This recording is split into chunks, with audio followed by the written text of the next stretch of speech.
Hi site. Today we are going to be looking at. Oh, before that, I have a few announcements. Is that they told me that the last two lessons were technically supposed to be for finals. So next lesson is going to be the final lesson for this specific half credit course. And right now, right now we're on the 8th, but because of my personal schedule, the finals day one or the ninth lesson will be moved from the 23rd to the 21st for my students. This won't matter for those watching on YouTube, but I will explain later either way regarding this. Okay, so, uh, oh, okay.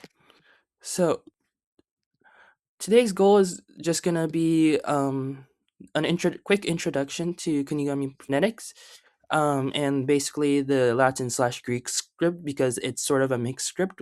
If you look at some older sources, like from the 20th century, since Kunigami never had a unified script, so that's what we're going to be focusing on.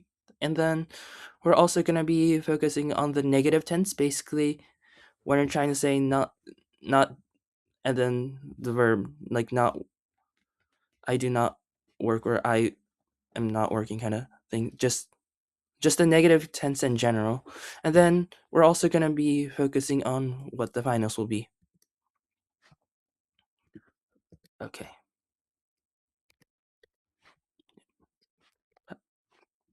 Okay. So, in short, Kunigami, just like Okinawan, has 5 vowels, and basically for apostrophe A, apostrophe I, or any apostrophe vowel, review lesson O, and do know that um apostrophe O does exist at least in theory, but because there are very few recorded uses of it, if any, some sources may claim that this sound does not exist at all. So that's that. And then, oh, usually, usually, um, as a review of these apostrophes, it's usually the semi-vowel plus the vowel. However, for A and O, since there's no really good IPA equivalent, um, you can approximate it as ye and wo. Although it, like I've said before, has very few recorded uses of it, but you can say ye in exchange for it for the apostrophe e instead of just the semi-vowel of e plus e, since there's no IPA equivalent. And then a lot of times, since it is often IPA based, when you see a letter like J, it just means Y, basically like a lot of European languages plus IPA. And then the ny sound doesn't exist except for ni, which can also be approximated as ni. So na ni nu ne no kind of thing. No, yeah, no, na ni no. Not like nu like Japanese, but no for many Ryukyuan languages. And then you have Q, which is supposed to represent the equivalent of a glottal stop, or basically this short pause kind of thing. And then oftentimes the Greek letters represent this sort of glottal plus consonant. So basically, for example, you might have the letter pi used for glottal stop p. At the beginning of words, you might have kappa, which looks like a K, but like a capital K that was shrunk a bit. Represent glottal stop plus k, etc., etc. The main primary exception is ch, which is often represented with a c with a small dash in between. Do be careful because um for a lot of older sources in Okinawan, it represents this h sound in similar to the he sound. Not for ha, not for he, but like the he, like this kind of he, like there's a slight difference in h. So some people use this c with the uh tiny thing in the bottom as h in Okinawan, but it's ch. It represents the regular ch in Kunigami, and their glottal variation is c, is written as c, since there's not really a good Greek equivalent to it. And then, of course, there's of course q plus the Greek letters, which kind of extend the glottal stop slightly longer. Although there is a lot of times you might just see like you might have like, uppi, or like, which is, or their synonym ippi, which is like a little bit, but this but because it's written with q with the letter pi, it's just extended longer as opposed to not having it. And a lot of times you'll see these two, a q with the Greek letters, if it's assuming it's like in the middle, maybe towards the end of the word, to represent this slight longness there. And there are, of course, exceptions, like for those without a Greek letter variation kunigami, which there are many of them. And I was supposed to put examples on other tabs, except my tabs were closed, so maybe next year I'll reopen them. And so so before we move on to the negative tense, a quick reminder that the present continuous tense has a conjugation. We'll start by looking at the present continuous one. That usually it's this plus atsu, if we remember correctly. And so we have the negative tense, which basically for ihea, oftentimes the consonant is preserved, and then you make it with an. However, however, um, the for n is often either turned into man or ban. This is usually pretty obvious from if the Okinawan equivalent is either mun or bun, basically, or for those who know Japanese, maybe like mu, bu.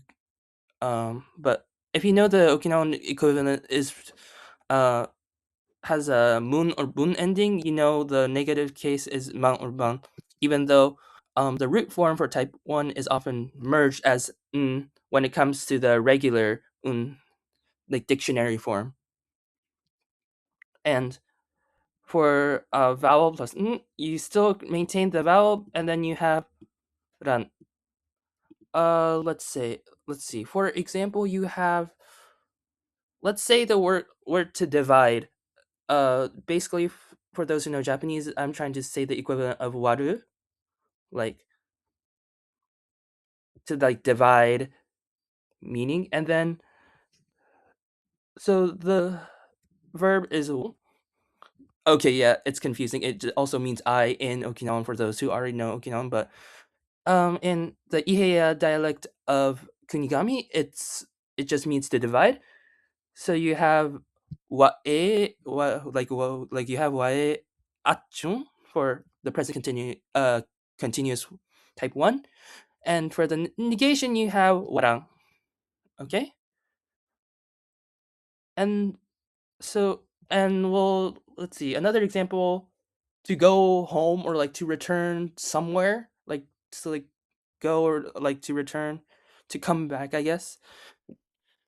Uh In Okinawan, it would be Kein or Keiyun. And yeah, for those who know Japanese, that's Kaeru, obviously. And so the Ihe dialect would say kin. So present, this is gonna be kind of funny, but the present continuous one would be ke e. Yes, with like four e's. ke ke achun, right? Because you don't forget achun since this is the present continuous one. And then you also the negation will be kerang, okay? And then for Okinawan, there's a lot more regulars. Basically, you have ch becoming k k except for the some which become the t, and then you have j becoming g, s becomes either s just simply becomes s, and mb mb just retains itself. Like any nj and njun ending would turn into the r here and here, and then the verb sorry, it's not verb, vowel plus endings like in un or in you, or even yun, because yun is and in are just two variations of the same verb, would end up becoming tang. Okay, and there's obvious, oh my bad, and then there's obviously the chun becomes kun or kurang. Yeah, this is because this is an irregular verb. And you might be, oh, before I move on, let me explain what how, because you know that san already means uh is for past tense sung or to do. And yes, the two are exactly the same. However, when you want to use the past and negative past negative, then you basically start off with the negative tense, and then reminder that, and I keep stressing this, but a lot of times in in these types of languages, you have ta representing the past tense. So you add a ta between the a and the n, and it becomes satang for did not do, and all the ones that are basically noun plus to do, the verbs that are made up of those parts. So yeah, that's one thing to keep in mind. And you have, and then so now that we're done, I think I have about 6.5 minutes to explain what the finals are going to be. If I finish earlier, it's going to be the end. And then I have, the final exam is going to be 50 minutes. Day one will be 30. Our usual schedule is 37.5 minutes per class. But so day one will just be 35 minutes, which will consist of part two and part three. And day two will just be parts one and part four. And then we'll review the content together with 20 minutes, and this is not probably going to be uploaded on YouTube. Oh, and because I I am changing the day from the 23rd to the 21st for the ninth class, will have makeup starting times on the 28th, 29th, and 30th, as you can see on the right. With that out of the way, I'll start explaining each part. Part one is just going to be mainly focused on culture, so I if you like Shibiranka or like, and many other cultural stuff that I've mentioned up to next lesson will be in this part one.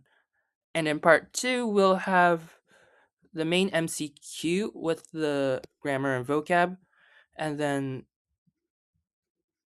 in particles, phonetics, pretty basic stuff. Pretty much 40% of the grade is going to be on this. and then yeah, you can probably read the rest. But the part 3 is just going to be mostly. This is going to be pretty much going to be free points for you. If you if you write two paragraphs on what you think the class is, I don't care if you hated this class. Just be completely honest with how I can improve, and an analysis on the short story we covered in part in the earlier lessons, like I believe around like the A area, maybe EU somewhere around there, and then finally there's about 5 questions for verb conjugation, since I've already done a lot since the past few lessons have been for verb conjugations. These ones are going to be graded slightly higher, almost double the weight per question relative to the rest of the questions on the main MCQ. Okay. Uh, so yeah, so although if you're gonna do a makeup starting time, do let me know by the start of next class, and that's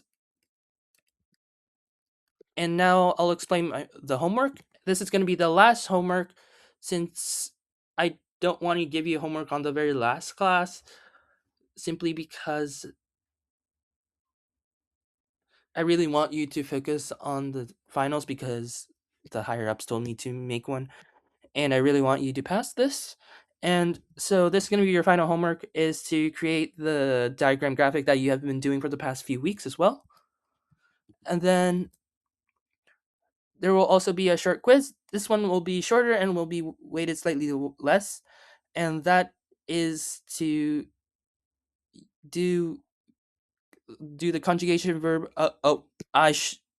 That oh uh ignore ignore past and past continuous. That should be negative case for Kunigami, and it's going to be 8 minutes and 12 questions. So that hold up. Oh, that's not. I'm not supposed to put the turn on the pen. So just for you, oh, that's going to be the negative conjugation. Okay, and then obviously the recommended pace time is also going to be the same. So sorry if I rushed through a lot of this. Yeah, be sure this is going to be slightly shorter, so that you can prepare for any for the upcoming finals in a few weeks. So without further ado, I'll just say thank you once again, and see you all next week. Mataya.